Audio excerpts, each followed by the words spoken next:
Bonjour, bienvenue dans Géopolitis. Depuis bientôt 20 ans, il conduit les destinées de la Turquie. Au sommaire, entre coups de gueule et coups de poker, Erdogan sur tous les fronts, dans le Caucase, en Syrie, en Libye et en mer Égée. Le coup d'État de juillet 2016, suivi d'une vague de purges sans précédent dans les institutions de la Turquie. L'économie de la Turquie, la fin du miracle entre vérité et faux semblants.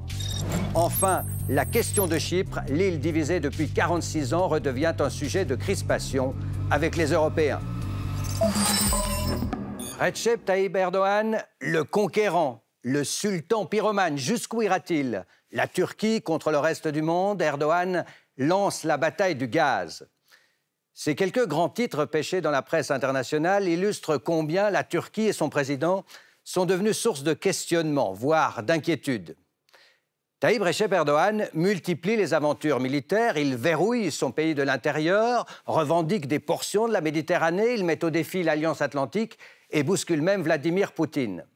Le président de la Turquie menace aussi les Européens. Il intervient frontalement dans le débat en France sur les caricatures du prophète et la liberté d'expression, osant même suggérer à Emmanuel Macron d'aller voir un psychiatre.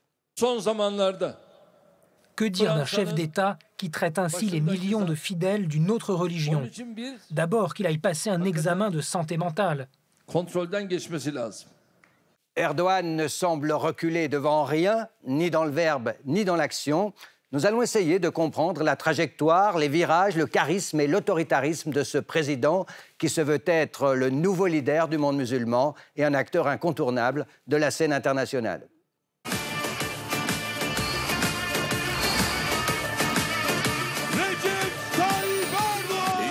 Recep Tayyip Erdogan le répète sur tous les tons. Son pays ne se laissera pas marcher sur les pieds. Par personne. Et sous sa conduite, la Turquie montre ses muscles. En Syrie, Erdogan misait au début sur la chute du régime Assad, mais à l'automne 2019, c'est contre les forces kurdes qu'il passe à l'offensive, au nord et à l'est du pays.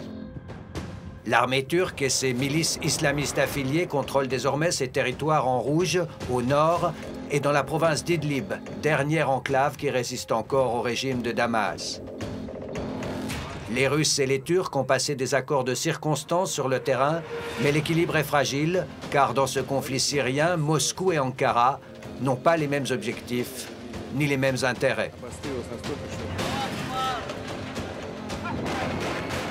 L'armée turque est également engagée en Libye depuis le mois de janvier.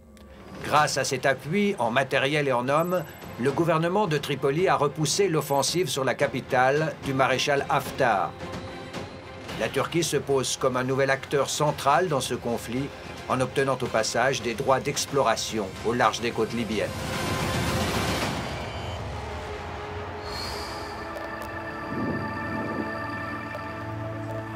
Les gisements de gaz représentent un enjeu majeur en Méditerranée orientale et le président turc entend y prendre sa place. Il réclame un redécoupage des frontières maritimes établies il y a un siècle. Nous utiliserons jusqu'au bout les droits que nous confèrent les conventions internationales. Et nous sommes déterminés à remettre à leur place quiconque voudra nous arrêter. L'envoi en mer Égée de ce navire d'exploration sous escorte militaire a fait monter la tension de plusieurs crans, avec la Grèce, mais aussi avec la France et l'Italie qui ont envoyé sur place des navires de guerre. Chypre, dans ce contexte, redevient un autre sujet de crispation. Chypre, divisée depuis 1974 avec sa partie nord de facto sous contrôle de la Turquie. Un nouveau président totalement favorable au régime d'Ankara a d'ailleurs été élu en octobre. Erdogan a accouru pour le féliciter et en bon provocateur, il a fait une apparition dans la petite ville de Varosha, abandonnée depuis la partition de l'île, mais toujours revendiquée par la partie grecque.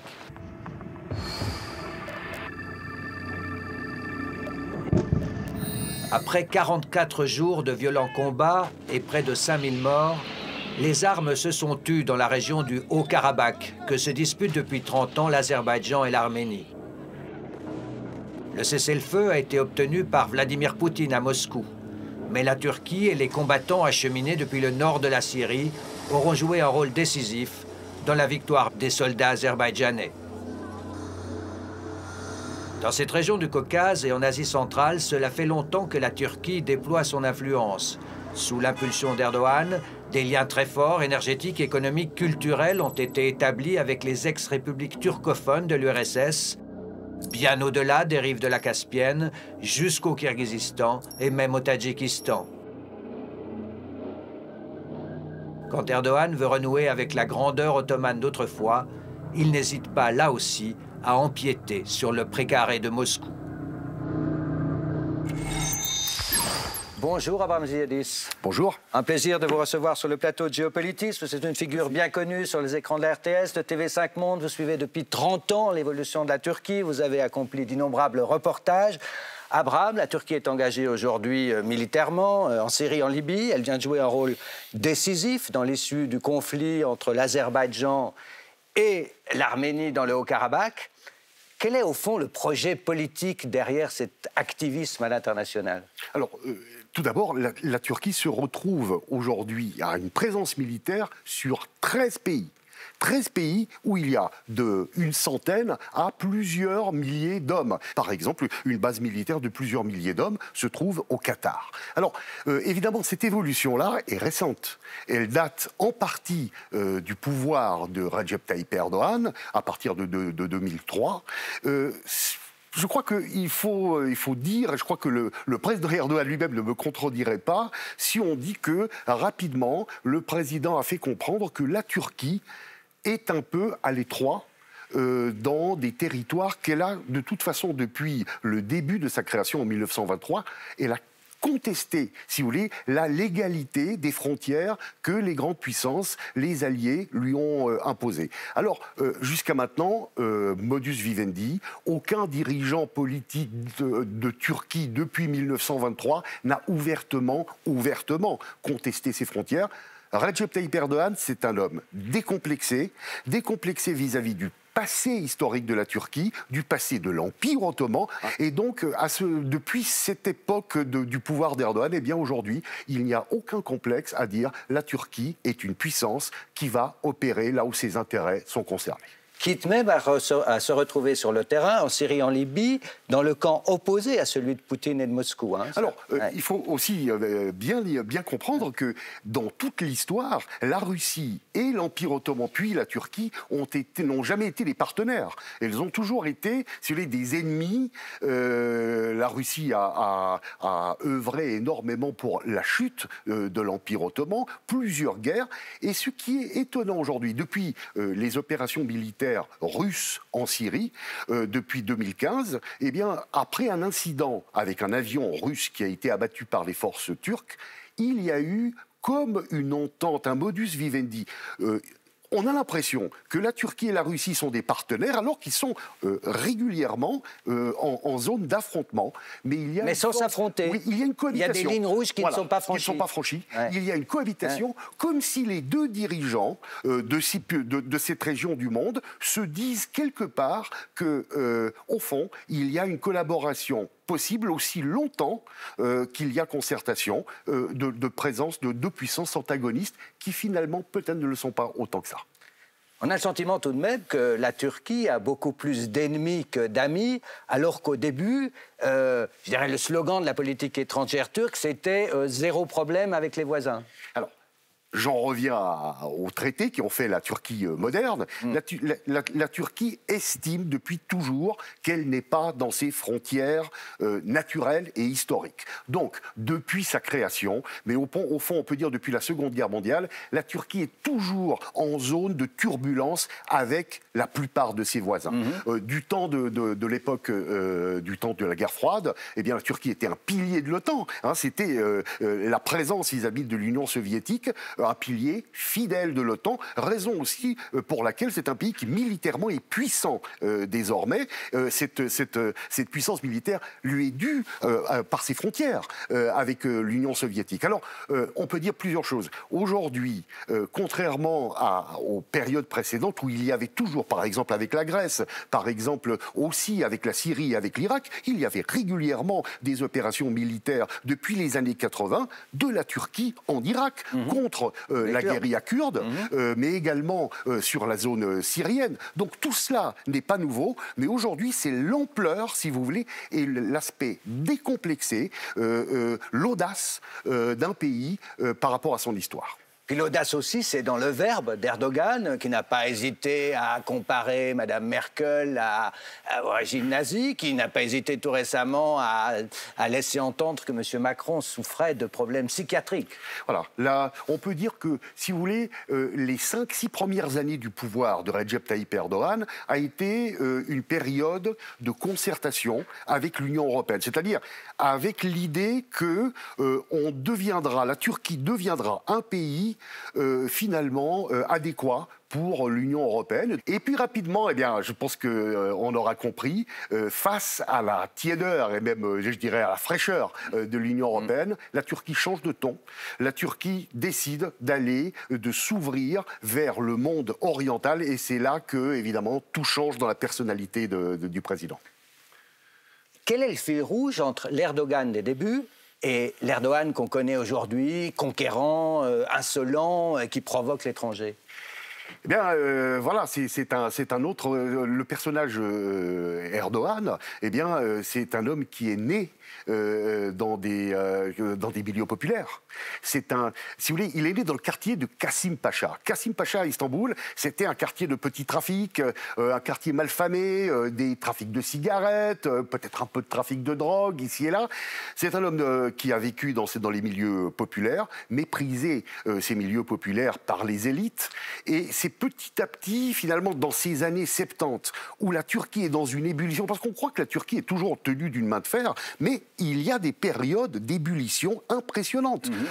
On pourrait parler de quasi-guerre civile dans les années 70, puis ensuite, à partir des années 80 avec la guérilla kurde. Bref, dans ce contexte extrêmement perturbé, où l'on trouve l'extrême gauche maoïste la plus étroite, l'extrême droite nationaliste des loups gris, eh bien, Erdogan se dit, comme beaucoup d'autres probablement, qu'il y a une identité turque à trouver et l'identité religieuse fait partie de ce personnage. C'est-à-dire une identité religieuse qui s'adresse à des classes populaires, des classes de province, qui sont en fait des classes conservatrices, tout simplement parce que dans les provinces de Turquie, eh bien, on ne vit pas comme à Istanbul, on ne vit pas comme les élites, on est pauvre souvent, on a des lopins de terre, on travaille dans des conditions difficiles, et c'est en s'identifiant à cette population-là qu'Erdogan construit un mouvement politique religieux.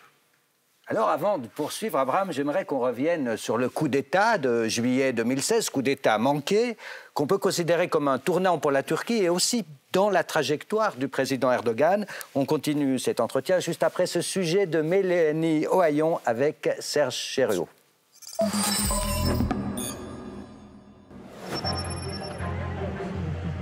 Plusieurs commandos de l'armée turque dans la nuit du 15 au 16 juillet 2016. Ils tentent d'investir des lieux clés du pouvoir à Ankara et Istanbul. Au même moment, le président Erdogan intervient de manière inattendue en direct à la télévision. Il demande à ses fidèles de renverser les putschistes. Ceux qui ont troublé l'atmosphère vont le payer très cher. J'aimerais le dire tout à fait clairement. En quelques heures, les militaires sont maîtrisés. Bilan, plus de 250 morts et plus d'1 millier de blessés.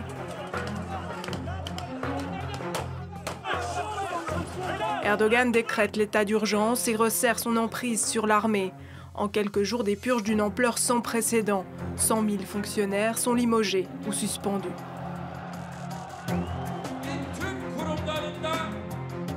Nous allons éliminer le virus de toutes les institutions étatiques, car ce corps s'est propagé comme un cancer. Erdogan ne s'arrêtera pas là. 4 ans plus tard, selon les chiffres officiels, plus de 155 000 personnes sont toujours sous enquête pour terrorisme. Près de 30 000 ont été incarcérés. La majorité des inculpés ont écopé d'une sentence à perpétuité, à commencer par les militaires putschistes. La police traque en particulier les membres du réseau Gülen, considérés par le pouvoir comme des traîtres à la nation et des terroristes. Le prédicateur Fethullah Gülen, exilé aux États-Unis, est lui désigné comme l'instigateur du coup d'État. Aujourd'hui, après cette tentative de putsch, je vous le demande, livrez à la Turquie l'infâme qui vit en Pennsylvanie.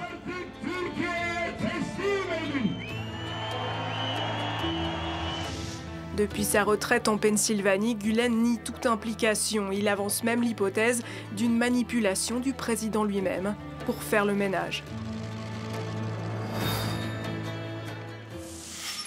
Abraham, ce coup d'État manqué, c'est étrange tout de même. On n'est pas toujours convaincu de la version officielle. Alors, évidemment, il y a la version officielle qui se veut être le renouveau de la Turquie, du président Erdogan et de son parti, avec tous les témoins qui veulent bien s'exprimer, qui racontent à quel point il s'agissait d'événements violents, à quel point il s'agissait de mettre ou d'assassiner le président Erdogan ou de le mettre en prison, de le renverser, etc.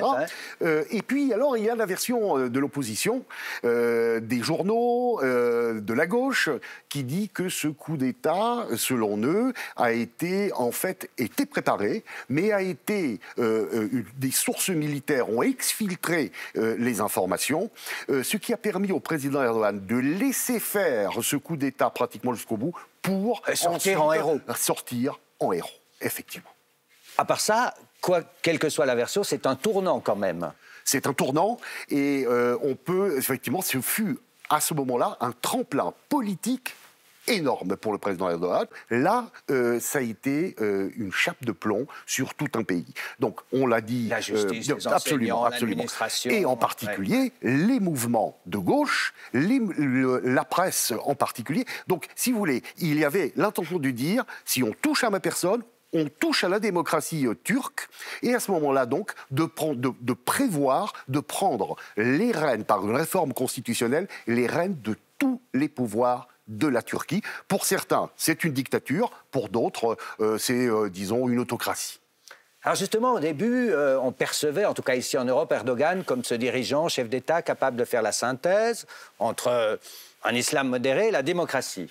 Est-ce qu'on s'est trompé? C'est-à-dire que beaucoup d'observateurs se disaient, vu le parcours politique d'Erdogan, qui a très rapidement fait partie des premiers mouvements islamistes, religieux en Turquie, eh bien, il a un projet politique. En fait, ce projet politique, au début, lorsqu'il était maire d'Istanbul, c'est là qu'il s'est forgé une personnalité. C'est un homme qui a travaillé sur le terrain, qui a fait de grands travaux qui ont assaini Istanbul. Bref, on a eu la sensation de voir un personnage moderne, prêt à assumer et prêt à faire les pas nécessaires vers l'Union européenne. Une fois que ces pas n'ont pas servi, eh bien c'est un autre Erdogan qui apparaît aujourd'hui. C'est un homme qui dit « j'ai un support populaire d'au moins 50% de la population et je me tourne vers des valeurs religieuses et géographiquement vers ma zone qui est le Proche-Orient, non pas l'Europe ».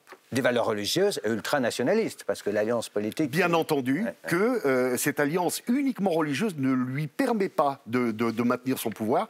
Et curieusement, c'est l'association avec les ultranationalistes de Turquie qui lui donne aujourd'hui... Alors, est-ce qu'il est un peu pris au piège par ces ultranationalistes ou bien cela correspond-il à son projet politique? Difficile à dire. Dans tous les cas, il est forcé d'avoir un projet nationaliste qui se mêle pour lui au projet religieux qui fait référence à cet ancien empire immense, l'Empire ottoman.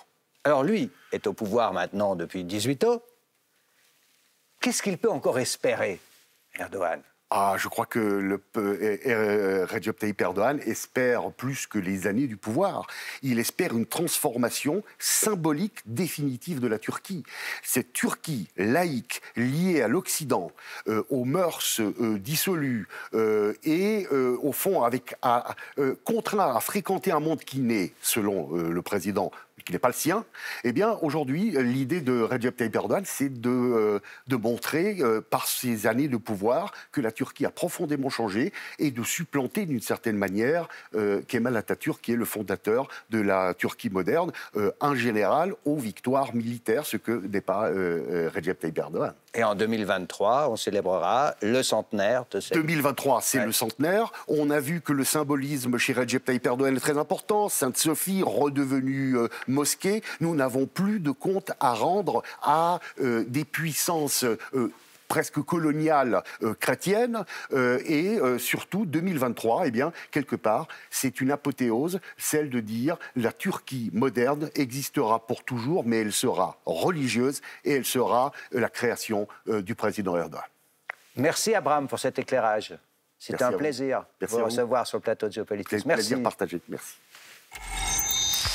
La popularité du président turc doit beaucoup à la croissance extraordinaire de l'économie de son pays ces 20 dernières années.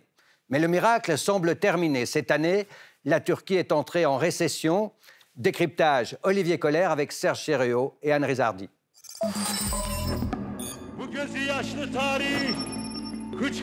17 ans de pouvoir sans partage pour le président Recep Tayyip Erdogan, dont la popularité repose beaucoup sur ses succès économiques colossaux. Une croissance à 2 chiffres à faire pâlir d'envie l'Union européenne, mais aujourd'hui, confronté à un coup d'arrêt brutal de la conjoncture mondiale, le maître d'Ankara a musclé son discours nationaliste et religieux et dénonce l'orchestration d'un complot économique international. Ce qu'ils n'ont pas réussi à faire par des provocations, des coups d'État, ils essayent de le réaliser avec l'argent. En un mot, c'est une guerre économique. Sous son règne, des centaines de milliers de Turcs sont sortis de la grande pauvreté grâce à une croissance économique insolente. Mais le pays, réputé pour son dynamisme et sa solidité, vacille. C'est la fin du miracle économique turc. 11% de croissance en 2011, un indicateur en chute libre, avec une chute du produit intérieur brut de 9% en 2020. L'économie nous impacte beaucoup. On est inquiet, nous sommes sur la mauvaise pente. Dans les conditions actuelles, j'ai du mal à joindre les deux bouts. Plus la devise s'écroule, plus les prix augmentent. Une inflation galopante, une hausse spectaculaire du chômage et l'effondrement constant de la monnaie nationale, la livre turque, qui connaît depuis 10 ans une chute de sa parité avec le dollar et l'euro, rien que depuis le début de l'année 2020, moins 30%. Tous les indicateurs sont passés au rouge et les défis sont de taille. Pour le président Erdogan, 1 million de jeunes se retrouvent chaque année sur le marché du travail. Pour relancer la croissance, la Turquie mise beaucoup sur des chantiers pharaoniques et la manne d'investisseurs venus de l'étranger, mais la bulle immobilière risque d'éclater et de fragiliser une économie et un président plus exposé que jamais. Chypre est une île coupée en deux depuis 1974. Suite au coup d'État qui a renversé l'archevêque président Makarios, la Turquie envoyait ses troupes pour défendre la minorité turque de l'île.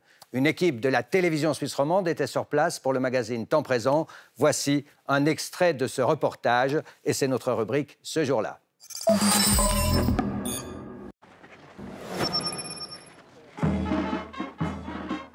L'armée turque est à Chypre. Elle tient 40% de l'île. Elle y a débarqué en réponse au coup d'État contre Makarios, fomenté par les extrémistes chypriotes grecs associés aux généraux d'Athènes. Nicosie, le 30 août dernier. La fête nationale turque est célébrée avec éclat dans la zone occupée par les soldats d'Ankara. On fête la victoire remportée sur l'ennemi héréditaire grec, mais surtout, on anticipe sur le projet politique que la Turquie de M. Ecevit voudrait imposer, le partage de l'île en 2 États turcs et grecs réunis dans une fédération. En attendant, l'armée turque est là et sa seule présence a provoqué sur ce radeau coupé du monde de 200 km sur 100 un invraisemblable exode. Les Grecs fuient les Turcs et les Turcs fuient les Grecs. Nous sommes venus pour combattre. Combattre quoi? Pour protéger la communauté turque, la terre turque et la nation turque.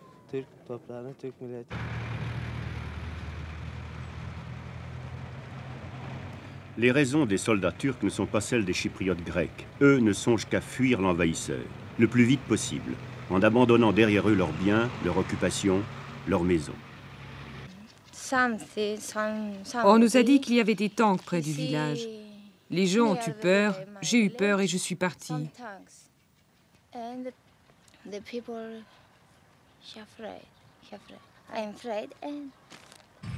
Environ 40 000 familles, près de 200 000 personnes, soit 40% de la population chypriote grecque, sont devenues d'un jour à l'autre, d'une heure à l'autre, des réfugiés. Voilà, parmi les livres consacrés au président de la Turquie, il y en a beaucoup. Nous avons retenu Dans la tête de Recep Tayyip Erdogan, écrit par le journaliste Guillaume Perrier, et c'est édité chez Actes Sud. On peut revoir aussi cet excellent documentaire réalisé par Jean-François Colosimo et Nicolas Glimois, Turquie, nation impossible, générique.